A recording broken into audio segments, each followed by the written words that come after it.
Hello, I'm Caroline Marshall, and welcome to Bump to Business Owner, the podcast speaking to mums in business, you. I'll be in conversation with some of the most inspiring women and mothers in enterprise about their journey, how they created their successful businesses alongside raising their children, and what that looks like in work and family life.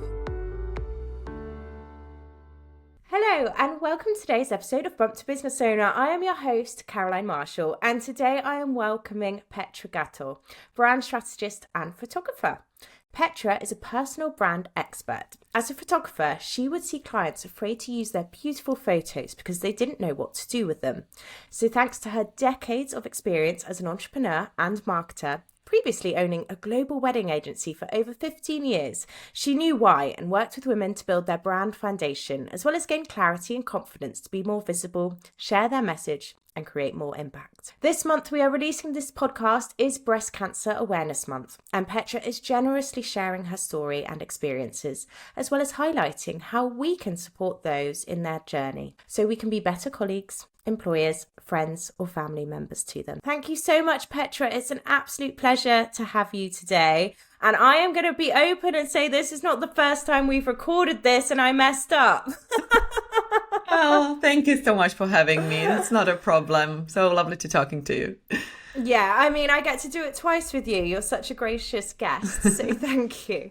Now, Petra, you are a seasoned business owner. Tell us about your journey from global wedding business to what you do now. So my career journey started I used to do marketing, advertising, and then as a gap on the market rather than some dream of becoming the wedding planner. I founded one of the first leading agency, then become leading agency in Central Europe for destination weddings. So for people coming from abroad to get married in center of Europe. And it really quickly became really successful. And as from the outside, it sounded really nice, celebrity weddings and all these high-end luxury weddings and flying around Europe. Sounds like a dream, doesn't it? Yeah, but on the other side, I had small children and I was always flying between London and Prague, where the agency was based, where I'm from. So it was not that nice from the other side. And I was going to what we call burnout, really. And the same really week when I was having chat with my husband that this is not really the best way to do it. And I need to take some time off and I need to slow down. I went to a regular checkup and they found in the regular checkup of a mammogram, they found something suspicious. And a few days later, I was diagnosed with the aggressive type of cancer. My goodness, there's so much to talk about there because, the first part was that you had this massive business with young children, and we talk about on this podcast, we have mothers of all stages and all challenges. But do you think going through that process of motherhood, I still don't say this word right, matrescence, there's a word for it now, what was that like with this agency? Do you were getting to a stage of burnout, it sounds like? Yeah, it was really challenging. And I think to having a young children for anyone is challenging, even if you are on maternity leave, it's really challenging in any stage. But if you're running your own business, you're really responsible for the business, but also if you have a team. That time I had a team, you had a payroll at the end of every month. So you're responsible for other people as well. So it was really challenging to do everything. Having all these hats, being a business owner, being a mom, and being a wife and daughter, and all these roles that we take, it's always challenging. So I was getting to the burnout really in that stage. And it's like your cancer journey kind of helped you find your new path, isn't it, with your business eventually? Yeah, exactly. So when I kind of had to put myself on one year journey, so I had to step away a little bit from the business, even though I was still involved, to kind of have a little bit of sense of normality, which really helped me keep going. And then part of the therapy I took, my therapist helped me really to remember my big hobby, which was photography. So I took a camera and I was photographing women, cancer survival. And they all shared the stories that was like a mirror to me, really. They all said like they had a passion, they had dreams, but they didn't have time. They didn't have time to pursue them. And so I was like, well, I need to help them. We can't do it like that. So that's why I kind of started doing more photography. And then soon I realized that people don't know really what to do with the pictures. They don't have like the branding and marketing, especially when they are like solopreneurs and small business owners. And then I came back to my profession, which is I have a master's degree in marketing communication, and before I work in marketing, so it was nicely to combine it together. It's quite an incredible story because we talk, well, this whole season is based on, we have an underlying theme of joy because I've found my own joy getting back to bar classes and dance classes on my motherhood and trauma journey. And I think it's quite incredible that your therapist reminded you of your love behind the camera. Yeah, absolutely. I used to dream about becoming a photographer, really. It was my big passion when I was a teenager. When I was a teenager, there was no digital photography. Yeah, so it's changed a bit. Yeah. So I was like developing my own pictures in the bathroom and kind of documenting the life around me. But then when I became mom and business owner, I had no time for that. So it was just kids on a picture of my camera roll. And then I got back to that. You wouldn't have got back to that if you hadn't have been able to get that help, or you might have done it eventually, but in a different way. Because and so what does personal branding mean? Because it's huge right now, and I think there'll be many people on this podcast starting a business or going to start a business, and they're like, I have to think about what a personal brand is, and they've got no background in marketing like yourself or anything. So what does it mean? Yeah, it's like a buzzword now. No? We hear it from left or right, like, oh, you need to build your personal brand. But what it really means is really like the reputation, what people say about you when you are not in the room. But the thing is, you can intentionally build it, how you want to be seen from others. So I think this is really important to know for the new business owners or for the small business owners, to understand that it's up to you how you show up in the world. And the important part is to just like really step back and do some work before you go and do all your marketing, to do the branding, the personal branding, meaning like, what are your values? What are your beliefs? What's the story that you want to share with the world? And what is your superpower? And all these things, like your mission, vision. And then it becomes much easier to communicate and show up in the world to the audience that you want to target.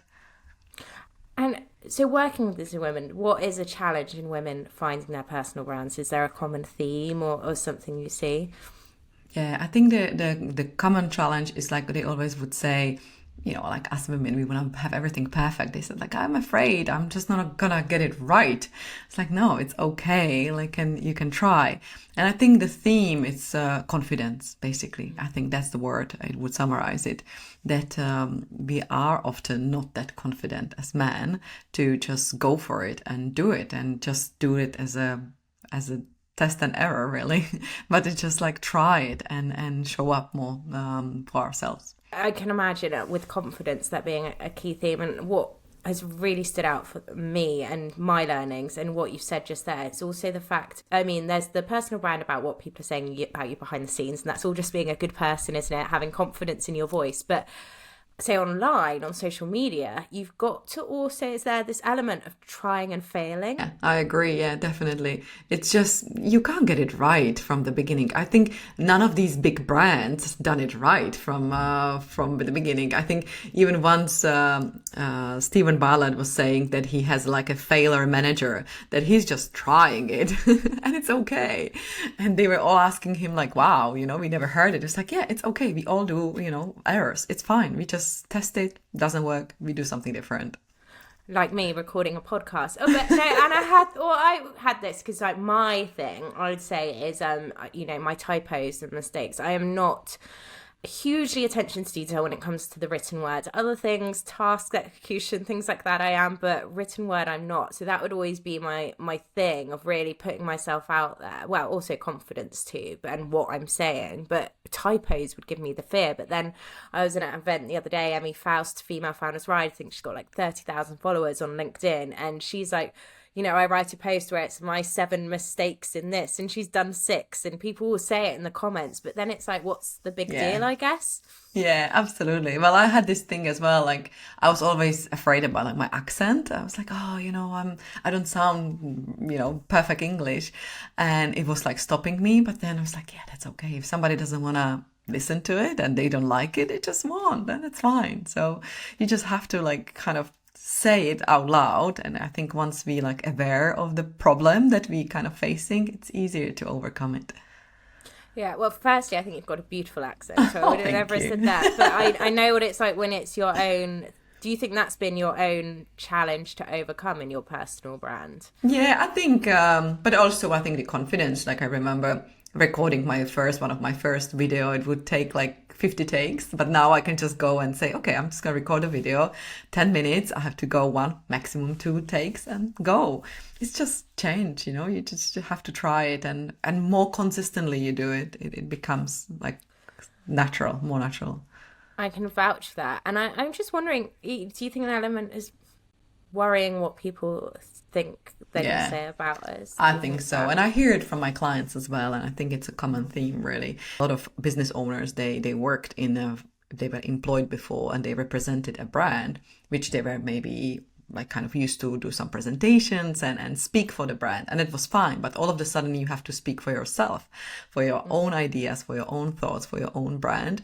And then you just kind of worry like, oh, what the person down the road will think, what my neighbor will think, what my friends will think, because it's all of a sudden like you, right? You're putting yourself out there. So I think this is a difference. Mine is definitely husband's friends and parents on the school run. I don't think so. People I probably don't know as well as like my mates and stuff.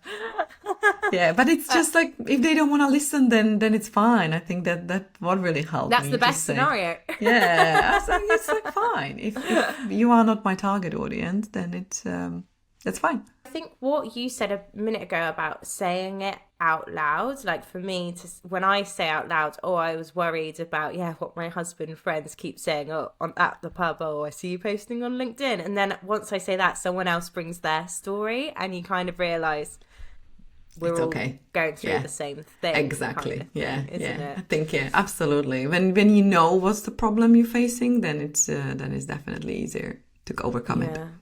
And then you start having these breakthroughs. I guess like recently I've been working, had my own business for 4 years now, and I've been putting out content consistently, but I feel like it's only just clicked what are my 4 key pillars that I want to talk about, and then it all starts to click a bit more, doesn't it? Yeah, it becomes like much easier once you know, and it comes with the personal brand really. If you would step back 4 years ago and do it that time, it would be probably like a little bit less difficult, because you will know your pillars, which might change on a journey, but it's important now you have that. So I'm sure that it's easier to create content. You've definitely been through change, but I think that's something as founders quite hard to get used to, and personal brand is there with that change, isn't it? I think it's always challenging, because now they're speaking for themselves, and often people, they want to like disregard what they happened in the past. They feel like, I was a lawyer and I want to be an interior designer, and it's okay. You just bring some experience, so tell the story. It's like we all have a story, and when you look around, I think many of us, especially women, have been wearing different roles, and that's fine to embrace it. So it makes it more interesting as well. Yeah, I think, absolutely. With a photographer who used to own a wedding agency, you've got this completely different eye to it. And you're on this podcast today because we want to discuss your breast cancer journey as well, and how we can support that and other people going through those journeys. So when was your diagnosis, and how old were your children? So my diagnosis was like 6 years ago, and my children were like 3 and 6 that time, so they were really small, and we decided not to share it with them, really. I just said that I was ill, I had to go to doctors to appointment, but we didn't explain the whole concept of cancer because I think they were too young to understand it. Have you explained it to them now? Not yet. Still waiting for the right moment. I think that my oldest son is really sensitive, so I think that would be just waiting for the right moment. Then I will definitely share the story. And how did that look in reality of getting diagnosed? How did your life change from that moment? Yeah. Well, I think like everything changed. You just had this, the doctor will sit you down and they tell you what the diagnose, and then they tell you kind of what's in front of you. And basically, like, the whole world will stop and you have to deal with that. In my case, I had 24 hours between the diagnose and the first chemotherapy. So I was really, really fast. And these 24 hours were my hardest one in my life because we had to kind of try to make a plan. It was the end of summer.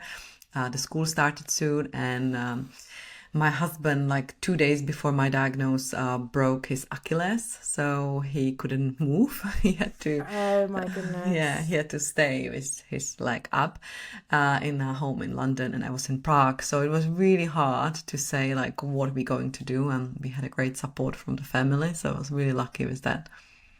And so where was your treatment? Is it in Prague or Yeah, London? it was in Prague the first 2 months, which is like the hardest part. You receive like 4 doses of very strong drug, and you have to deal with that as you go. So I stayed 2 months in Prague, and then I went to London, but I was kind of flying between London and Prague every month, and I had a support doctors in both cities, so I was really lucky with that.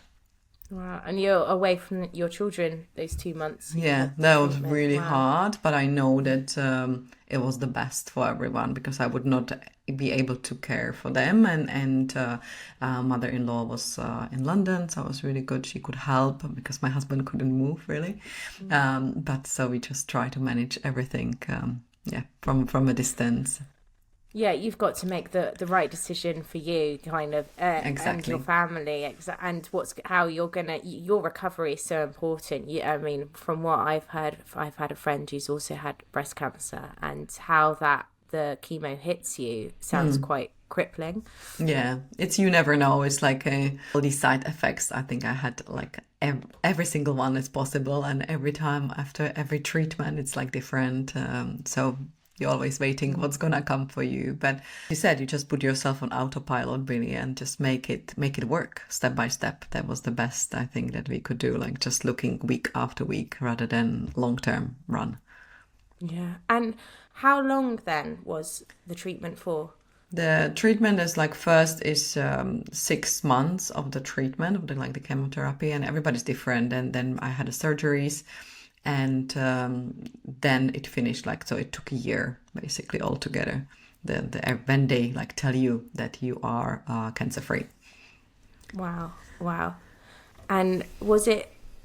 So it's a year. And what did your kind of like holistic support look like during that time? Where you offered things like therapy? Yeah, I wish it would be better. I didn't receive any like a holistic support really, and we were just going what the doctors were saying basically, and we really focus on the modern medicine really, just to give all the drugs and kind of yeah, exactly. But at the end, I really seeked for a therapist, and that was the best decision really to invest in that because that was much needed, and I should have done it right at the beginning, but there's so much going on that you don't even think about that. No, I think especially when you've come from backgrounds where you might not have been talked about therapy when you were younger, exactly. as a child, and grown up in that sort of environment. And how was it with your support network? You said they were amazing. You had to rely on them, especially your husband was out of action as well when you suddenly had to go to Prague for 2 months. And so how did that look like also a year later, where it's like, okay, Petra should be better now? Like, should I say that? Yeah, Like, right, yeah, correct. Yeah. Well, I think the biggest support I had in my husband. He was amazing and really like brought us more together. And I could talk to him, and he really supported through the journey. And I could also say at the end, that was the biggest shock for me, because I thought also I will get the certificate, kind of say like I'm cancer free, and that's it. But that was the hardest part, really, to go back to normal, because you don't want to go back to normal. You are a completely different person. You see the world through a different eyes. So back to the question about the support. So yeah, my husband was amazing support, but also family and friends kind of through the journey was really helpful. But then at the end, I think a lot of people expect you like, okay, well, you're cancer free, great, back to normal. And you don't want to go back to normal because you are completely a different person. So that was really hard.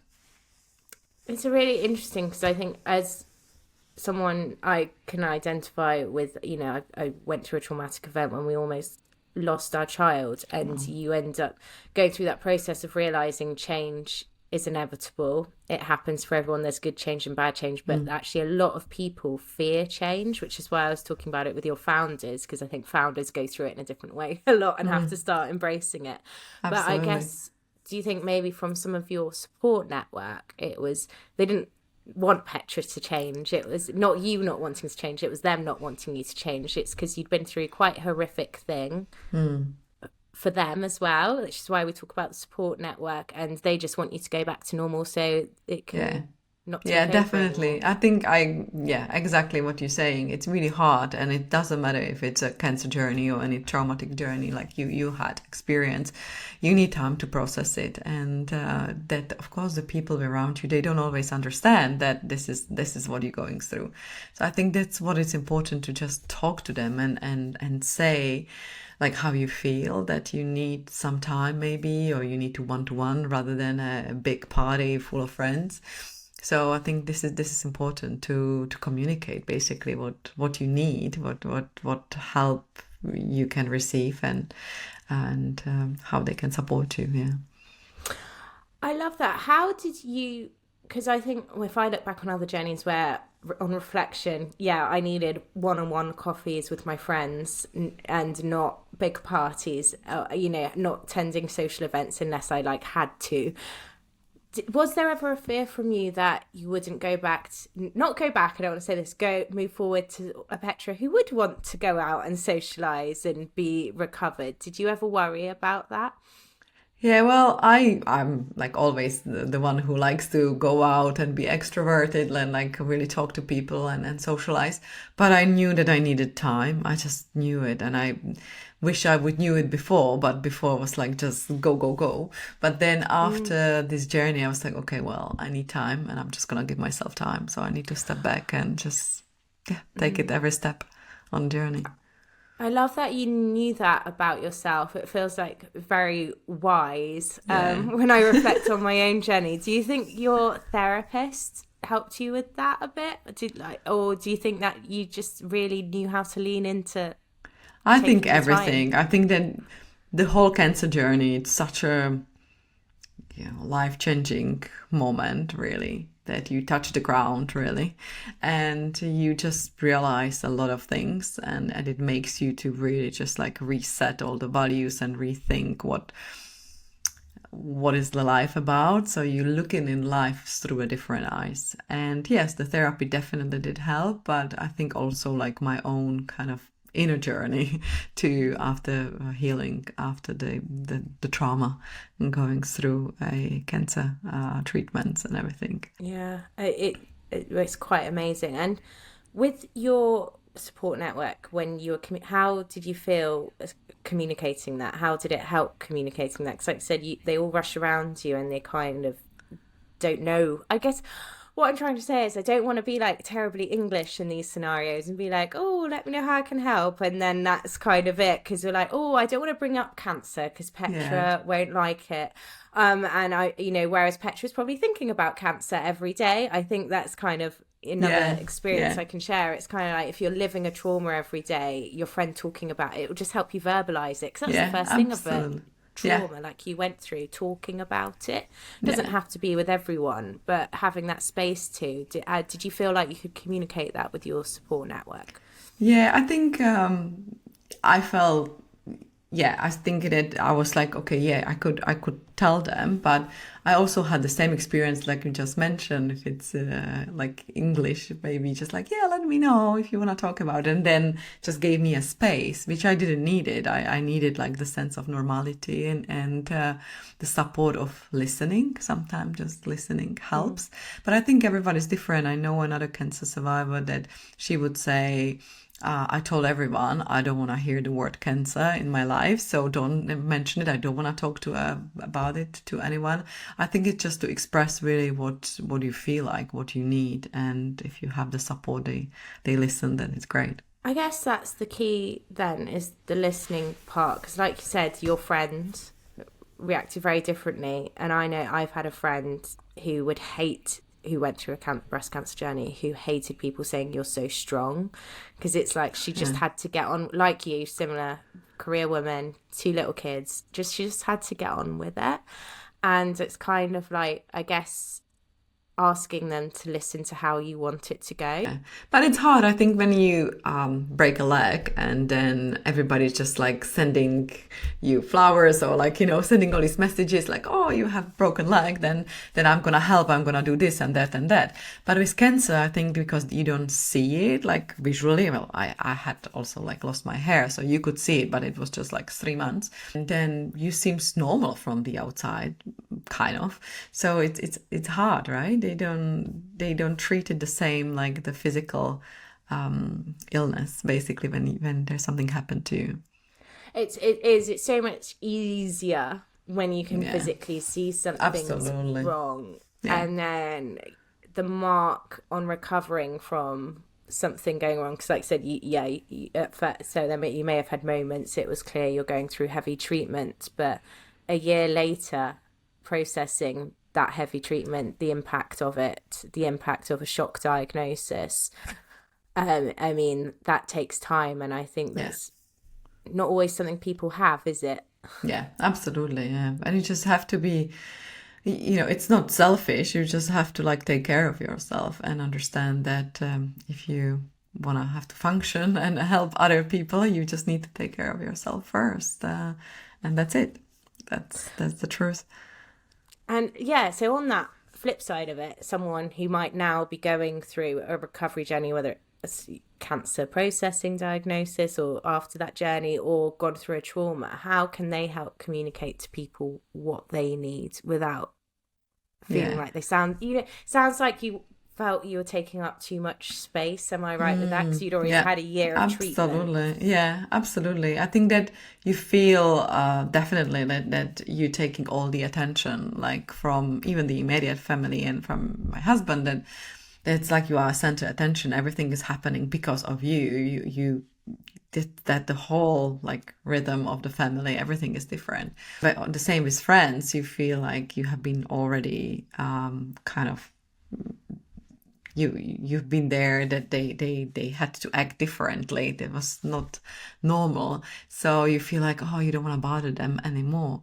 But I think for anyone that goes through the journey, I would just say it's okay to communicate what you need, because the others don't understand. They don't understand. They can't read your thoughts, really. And if you don't want to talk about it, tell them. If you need to go for one-to-one coffee, go. Because they are really waiting for that. They're waiting for you to say what you need, because they don't know. That's the message, I think. Yeah. I guess people, when they don't know something, they'll just shy away from it rather than do the wrong thing. It's making mistakes again, isn't it? They don't want to do the wrong thing, so we do nothing back to instead, that. I guess, isn't it? Yeah, which is the worst, right? Like not to do anything. And just I remember some of my friends, they were like, oh, we thought that you need some space, so they didn't do anything. But I didn't need the space. I just needed that support. But I was kind of afraid to ask, because I felt like I already asked for a lot of You're help. a burden. Yeah, I can definitely relate to that. I think 6 months after our trauma, when the world started opening up, I was ready to talk, and it was like I'd already taken up too much space in those few years. I felt kind of thing. It's it's interesting when you can look at it from an external perspective of how it's been in your head, but you're going from it. And I was going to ask for you, what was the worst comment or advice, but it sounds like doing nothing is probably the worst. Yeah, absolutely. Just like not even like just so shy out really, and just say like, I thought you need a space, and just be quiet. You know, that was hard. I think that's where you can do like a friendly WhatsApp or something without harassing someone and making it clear you don't need an RSVP or like not RSVP but a response kind of thing. Or you can be a bit like, you gave me the idea, you can like send a poll of like, Petra, do you want me to take your kids to the cinema or come round and drop off a meal? Yeah, I had some friends, they were like, oh great, we're just gonna take your kids to a cinema. I was like, oh, it's amazing, you know, it's just great that we can relax for a minute and they're gonna have a great time, because you just don't have the strength to do everything, right? It's just any little really helps. So action, it's perfect.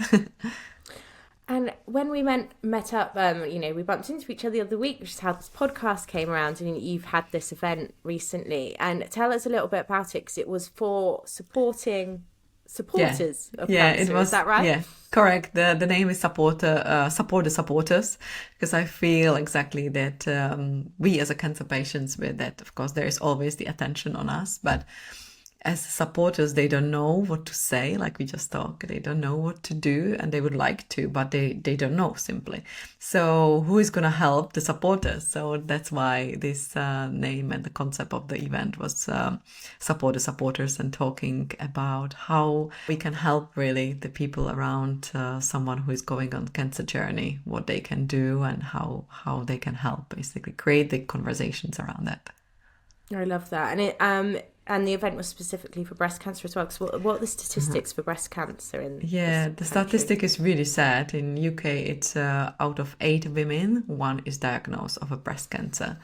And it's just not to like the older women, that's what it used to be, right? But it's like anyone really. So I think the checkup, it's when you're 50, then you are going by NHS, you can go for checkup for free. But I would say any women are past 40, they should go, and it's worth it to pay that fee for the checkup and just make sure that everything is okay. Because prevention, like when you get it in the first stage, it's great. Like sooner you discover it, that's of course more curable.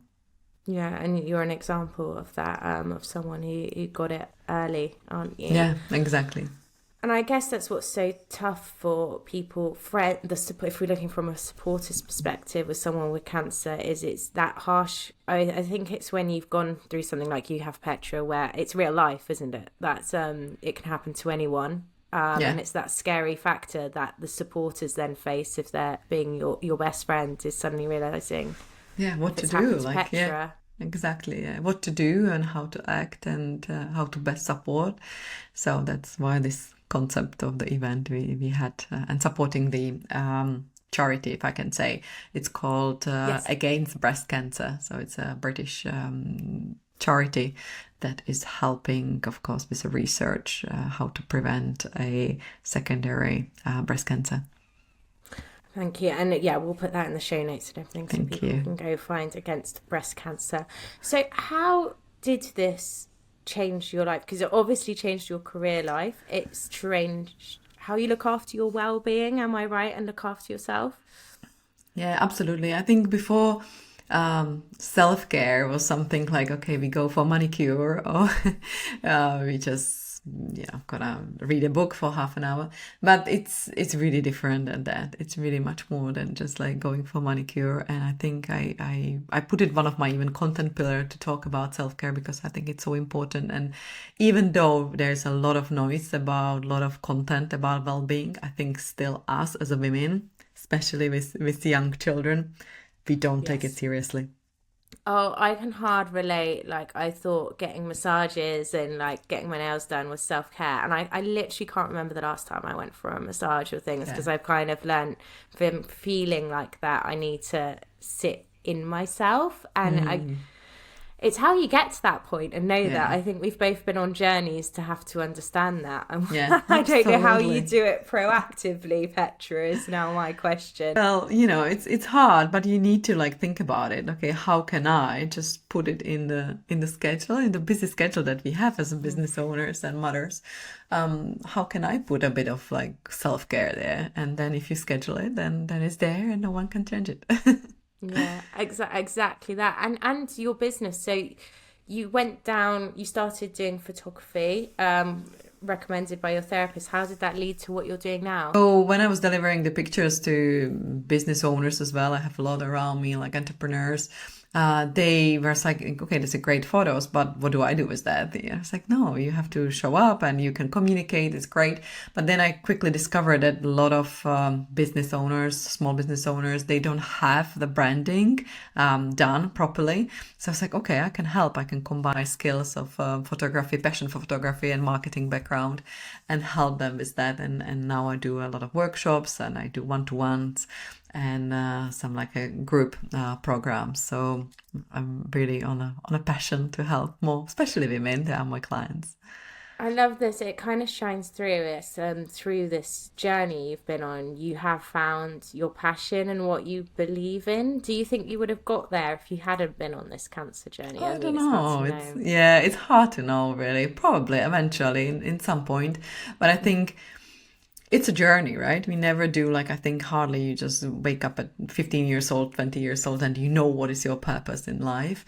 But then to discover that it's really nice and it's really like fulfilling to know that what you want to do and why you're doing it, why you want to change the world for better, basically. Oh, I love that. Change the world for better.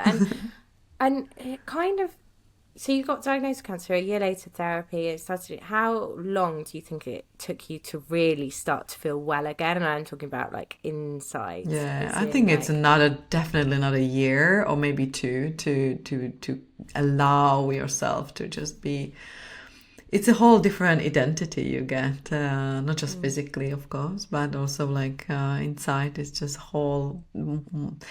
They say there's a beautiful quote: "We have two lives, and the second start when we realize we have only one," and that's so true. Really, you just have to. You realize that there's only one life. You want to live it fully, and what you can do is that.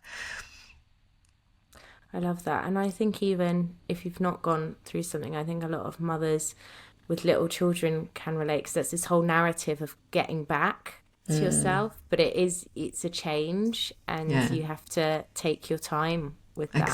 Exactly. And I think sometimes there's a pressure like somebody would have a baby and 3 months later they feel like, oh, I should be back normal self, but it's not. Go for dinner with my friends and pretend I've not just pushed out a baby or gone through, and that's the like bare minimum we've done is deliver the baby, however it means it is, but the whole everything you've gone through, and I think you can't go through this whole process. It's the same like that's early motherhood is a year, like your cancer. Absolutely. I was talking about pregnancy and the 4th trimester is a year, and it's same for you, having a whole year of medical treatment and then having to process that once you had the space to, because you couldn't. Exactly.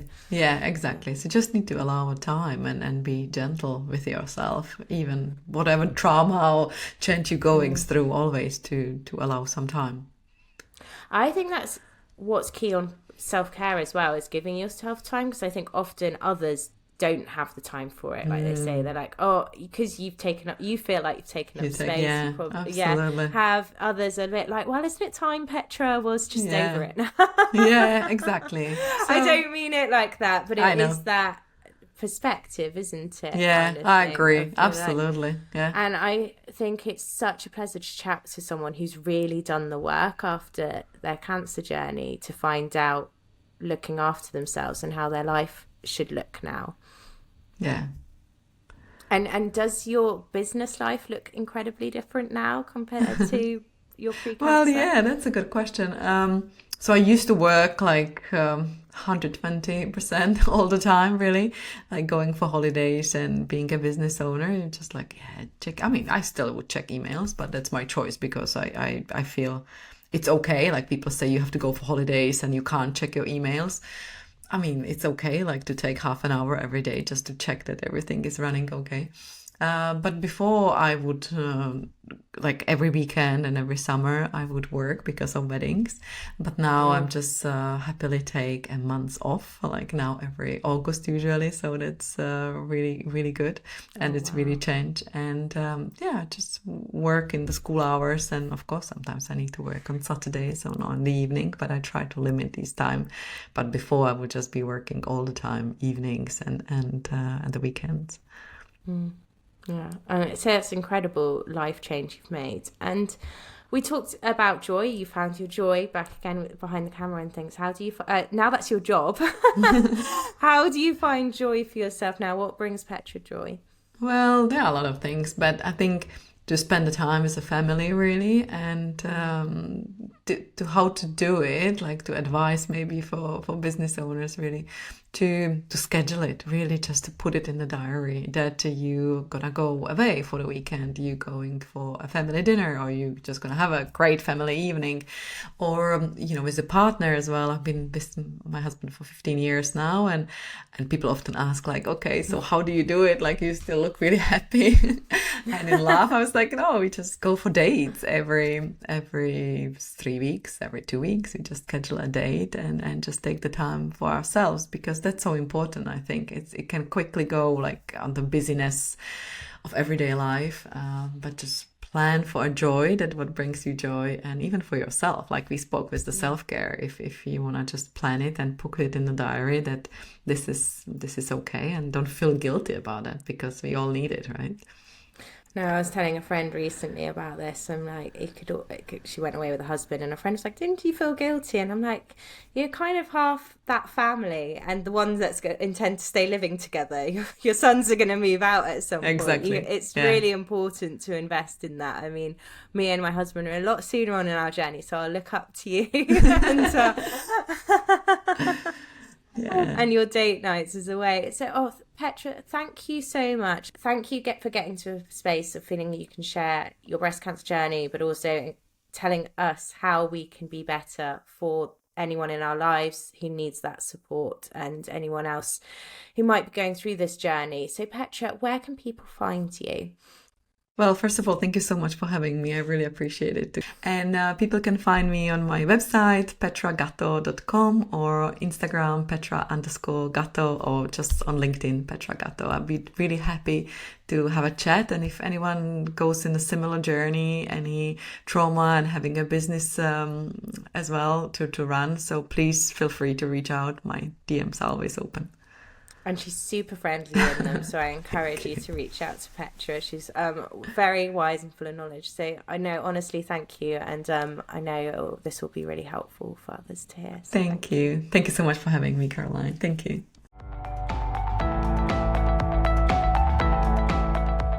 Thank you so much for listening to Bump to Business Owner. I hope you enjoyed the conversation. Please do rate, review, follow, or subscribe wherever you're listening. It really helps us to connect with more mums and business owners. You can DM me on @BumpToBusinessOwner on Instagram, and I'll be back next week.